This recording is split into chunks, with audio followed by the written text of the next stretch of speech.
हाँ, समाजवादी पार्टी पे सीट चली जाए, समाजवादी को उम्मीदवार लड़े, चुनाव लड़ाएंगे पूरे दिलो जान से। लेकिन समाजवादी का लोकदल से लड़े, इससे बड़ी बेइज्जती इस लोकदल के कार्यकर्ता की हो नहीं सकती, हो नहीं सकती। क्या लोकदल में इस लायक आदमी नहीं है जो चुनाव लड़ ले?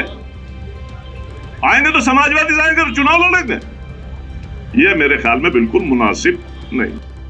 इंडिया गठबंधन में एक के बाद एक मुश्किलें बढ़ती जा रही हैं। मौजूदा वक्त में सपा और रालोद के बीच नेताओं के तल्ख तेवर साफ देखे जा सकते हैं। इसका बड़ा उदाहरण है कैराना लोकसभा सीट। जी हां, यहां आरएलडी नेताओं के तेवर समाजवादी पार्टी को लेकर और तल्ख होते जा रहे हैं। राष्ट्रीय लोकदल के वरिष्ठ नेता और पूर्व सांसद अमीर आलम ने कहा कि समाजवादी का प्रत्याशी आरएलडी के सिंबल पर चुनाव लड़ेगा तो आरएलडी के कार्यकर्ताओं की इससे बड़ी बेइज्जती हो नहीं सकती। हाँ, समाजवादी पार्टी पे सीट चली जाए, समाजवादी को उम्मीदवार लड़े, चुनाव लड़ाएंगे पूरे दिलो जान से। लेकिन समाजवादी का लोकदल से लड़े, इससे बड़ी बेइज्जती इस लोकदल के कार्यकर्ता की हो नहीं सकती, हो नहीं सकती। क्या लोकदल में इस लायक आदमी नहीं है जो चुनाव लड़ ले?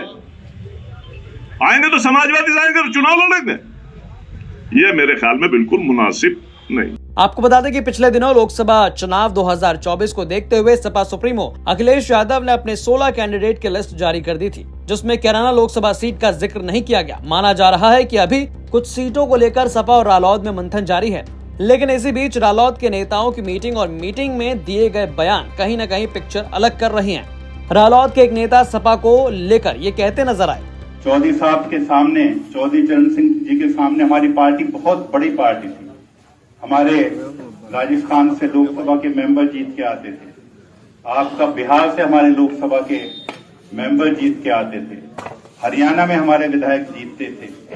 मगर इन गठबंधन की वजह से, क्योंकि जो गठबंधन तय हुए हैं, बड़े चौधरी साहब से चौधरी अजीत सिंह जी वो दबाव बनाते थे, वो सिर्फ साफ बात बिल्कुल क्लियर रखते थे और कोई भी डिसीजन लेने में कोई देरी नहीं करते थे। और मैं समझता हूं कि इस गठबंधन की वजह से राष्ट्रीय लोकदल को बहुत बड़ा नुकसान हमेशा से रहा है। आपने सुना, साफ तौर पर रालोद विधायक ने ये इशारा कर दिया है कि आरएलडी अकेले भी चुनाव जीत सकती है। ऐसे में किसी गठबंधन की जरूरत नहीं है जिससे आने वाले चुनाव में नुकसान हो। हालांकि आपका इस पर क्या कहना है, हमें कमेंट करके जरूर बताएं। शामली से शरद मलिक की रिपोर्ट, यूपी तक।